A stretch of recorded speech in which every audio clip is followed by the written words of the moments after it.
السلام عليكم ورحمة الله وبركاته.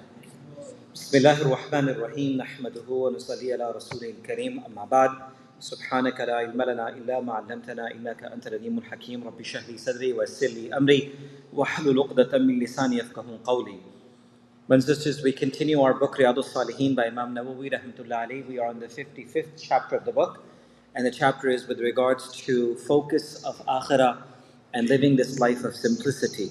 And the hadith for tonight is one Ka'b bin Malik radiyallahu anhu قال رسول الله صلى الله عليه وسلم ما ذئبان جئان أرسل في غنمي فأفسد لها من حرص المرء على المال والشرف لدينه أو كما قال عليه الصلاة والسلام رواه الترمذي وقال حديث حسن صحيح. The hadith is reported by Ka'b bin Malik radiyallahu anhu, and this is a hadith of Sunan At-Tirmidhi. Ka'b bin Malik radiyallahu anhu mentions that the Nabi of Allah sallallahu alaihi wasallam said, and as we know that from the teachings of the Prophet sallallahu alaihi wasallam, he would give sometimes metaphors, examples, so that we can understand the situation a bit easier.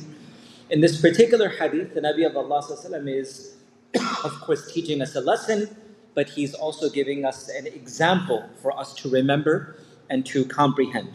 So the Nabi of Allah ﷺ said, "Ma dhi'bani ji'an," that never would two hungry wolves. Imagine a wolf that will cause disruption, but imagine having two hungry wolves sent in the midst of a flock of sheep, meaning two hungry wolves that have been sent into the flock of the sheep.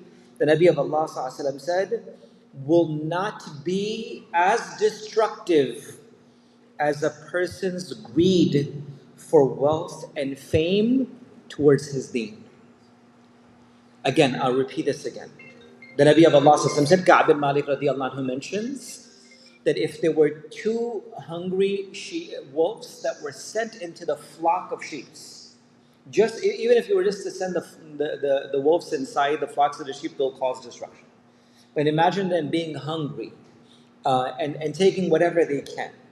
And they are unsupervised. And they're sent into the flocks of the sheep. Two hungry wolves sent in the middle of the flock of the sheep.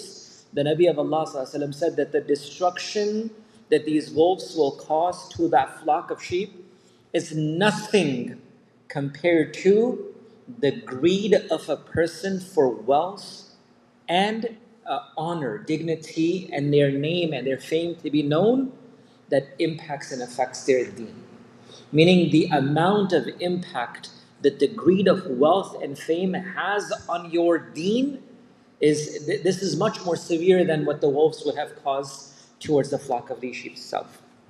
Again, is it not okay to have a good name? Is it not okay to be known in the eyes of people in good ways? No, that's not the case. If you remember from the dua of Ibrahim alayhi salam, that when Ibrahim alayhi salam was about to part and pass away, he said, "Oh Allah, allow the people to remember me in good words." That's why even till today, we recite, Allahumma salli ala Muhammad wa ala ali Muhammad, kama sallayta ala Ibrahim wa ala ali Ibrahim innaka hamidun majid.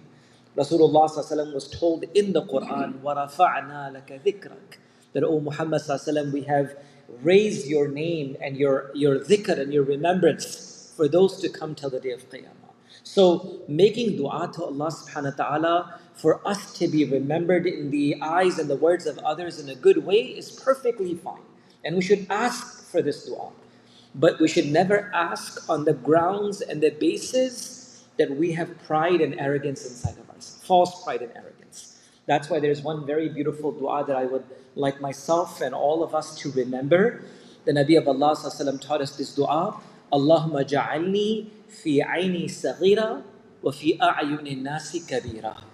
O Allah, make me humble and not as big as I think I am in my own eyes, but O Allah, make me honorable in the eyes of others. Allahumma ja'alni fi ayni saghira. O Allah, allow me to always remain saghir, small in my own eyes. Never allow me to think that I'm a big shot, I'm everything, I'm nothing.